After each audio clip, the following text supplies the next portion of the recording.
ओम अज्ञानतिमिरन्धस्य ज्ञानाञ्जनशलाकया चक्षुरुन्मिलितं येन तस्मै श्री गुरुवे नमः।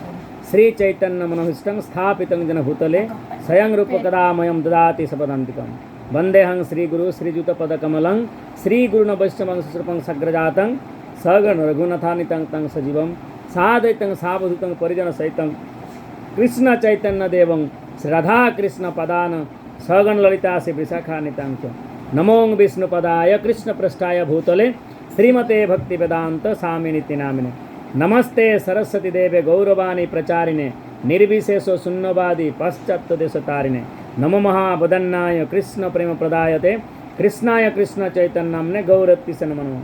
जय श्री कृष्ण चैतन्य प्रभु नित्यानंद श्री अद्वैत गदाधर श्रीवास आदि गौर भक्तविंद। हरे कृष्ण कृष्ण कृष्ण हरे हरे हरे राम राम राम हरे हरे। जगत गुरु शिल प्रभुपाद की जय। हरे कृष्णा। आज हम लोग जो चर्चा करेंगे कि भक्ति क्या होता है। भक्ति एक महत्वपूर्ण मनुष्य के लिए होता है कि अगर कोई मनुष्य अच्छी तरह से भक्ति नहीं कर पाते हैं तो जिंदगी बेकार है, क्योंकि भगवान को पाने के लिए, भगवान के पास जाने के लिए और भगवान खुद के खुशी के लिए ये भक्ति बहुत इम्पोर्टेंट है, गुरुत्वपूर्ण है, महत्वपूर्ण है। अगर भक्ति कोई व्यक्ति नहीं करता तो उसका जिंदगी नरक बन जाता है और वो कष्ट से समाहित हो जाता है, कष्ट में डूब जाता है। तो भक्ति हम लोग कैसे करेंगे? श्लोक में कहते हैं कि कीर्तनं श्रवणं, हम कीर्तन करेंगे और उसके बाद सुनेंगे। कीर्तनं श्रवणं विष्णु, तभी हम लोग क्या होता है ना, विष्णु को पाएंगे, विष्णु का शरण ले पाएंगे। तो पहले बोला जाता है कि ये श्रवण और कीर्तन। क्या कीर्तन करेंगे?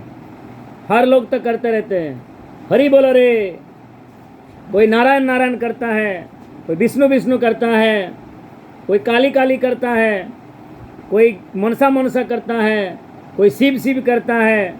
अलग अलग मनुष्य का अलग अलग दृष्टिभंगी होता है।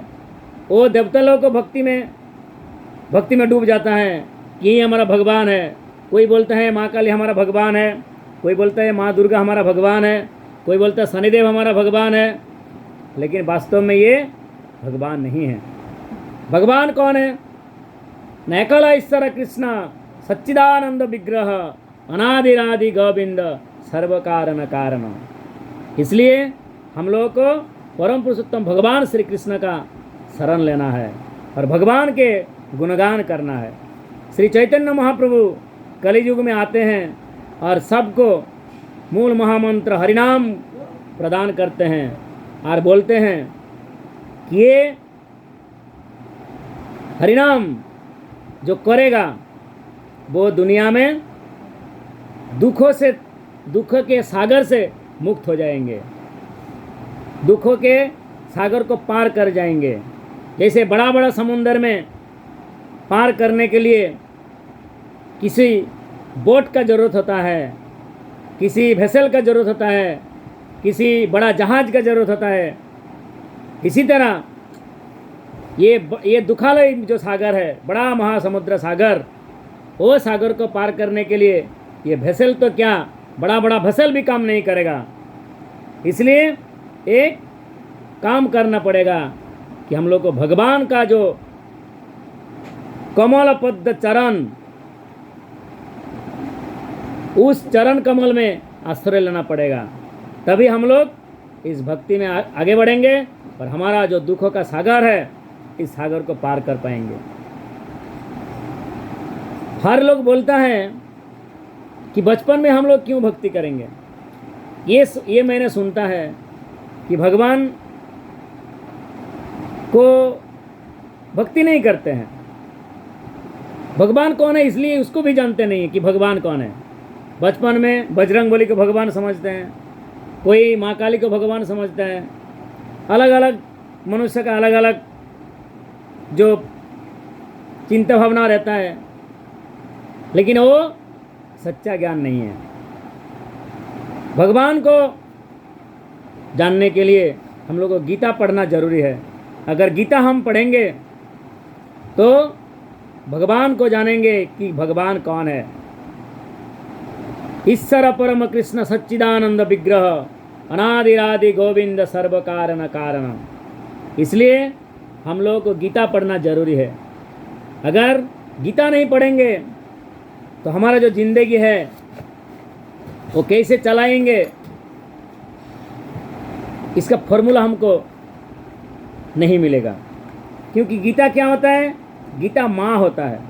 माँ को जैसे पता चलता है कि मेरे बच्चा का पिता कौन है, उसी तरह गीता में कहा जाता है कि परम पुरुषोत्तम भगवान कौन है। इसलिए गीता पढ़ना जरूरी है। अगर गीता हम लोग पढ़ेंगे तो अच्छी तरह से हमारा जीवन को आगे बढ़ेंगे और भक्ति भी अच्छी तरह करेंगे, और ये दुनिया में जीने के लिए जो आनंद, वो आनंद हम लोगों को प्राप्त होगा। अगर हम किसी मटेरियल वर्ल्ड में फंस जाते हैं, इस जड़ जगत, भौतिक जगत में जब डूब जाते हैं, तो हमारा ये ज्ञान 3 गुणों से भटकते रहता है, सत्वगुण, रजगुण, तमोगुण। लेकिन ये तीनों गुणों से जो एक और ज्ञान रहता है, तीनों गुणों से और एक जो गुण रहता है, उसको बोलता है दिव्य ज्ञान, जो देवता लोगों के पास होता है। इसलिए देवता लोग क्या करते हैं? जो देवता होता है वो क्या करते हैं? वो भगवान के शरण लेता है। लेकिन मनुष्य इतना मूर्ख है कि देवता लोगों को शरण लेता है। कोई इंद्र का पूजा करता है, तो कोई महादेव का पूजा करता है, महादेव को भक्ति करता है, महादेव को मान लेते हैं कि यही हमारा परम पुरुषोत्तम भगवान है। लेकिन देवता क्या करते हैं? वो मनुष्य को देख कर हंसते हैं कि अरे मूर्ख, तू इस दुनिया में क्यों भटकते रहते हैं? तू भगवान के पास जा, भगवान को शरण ले और अपना जिंदगी को अच्छा से अच्छा बना ले। लेकिन मनुष्य क्या करता है कि हमको ये चाहिए, वो चाहिए, हमको पत्नी चाहिए, मुझे रुपया चाहिए, नौकरी चाहिए, गाड़ी चाहिए, बाड़ी चाहिए, ये दो, वो दो, ऐसा ऐसा बोलता रहता है। लेकिन श्री चैतन्य महाप्रभु उसका शिक्षाष्टकम में बोलते हैं कि न धनंग न जनंग न सुंदरिंग कवितांग बा जगति सकामय मम जन्मनि जन्मनि सरे भवताद भक्ति अहितु गीतई। इसका मतलब है कि हे भगवान, मुझे कोई सुंदर स्त्री नहीं चाहिए, मुझे कोई धन नहीं चाहिए, मुझे कोई संपत्ति नहीं चाहिए। हमारा जन्म कहीं भी हो, सिर्फ हमारा जन्म में, जिस जन्म में जहाँ कहीं भी रहेंगे, आपका चरण कमल में स्थान दीजिए और आपको भक्ति करते रहेंगे। तो इसलिए चलिए भक्त लोग, हम लोग भक्ति करेंगे। श्रवण कीर्तन, क्या कीर्तन करेंगे? हरे कृष्ण कृष्ण कृष्ण हरे हरे, हरे राम राम राम हरे हरे।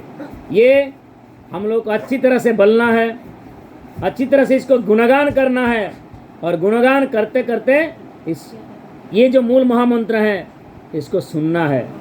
और सुनते सुनते क्या होगा न, भगवान विष्णु का शरण आ जाएगा और हमारा ज़िंदगी सफल बन जाएंगे, हमारा ज़िंदगी अनमोल बन जाएंगे, हम लोग देवता की तरह हो जाएंगे। और हमारा हम जब मर जाएंगे तो हमारा भगवत धाम जाना निश्चित हो जाएगा। हरे कृष्णा।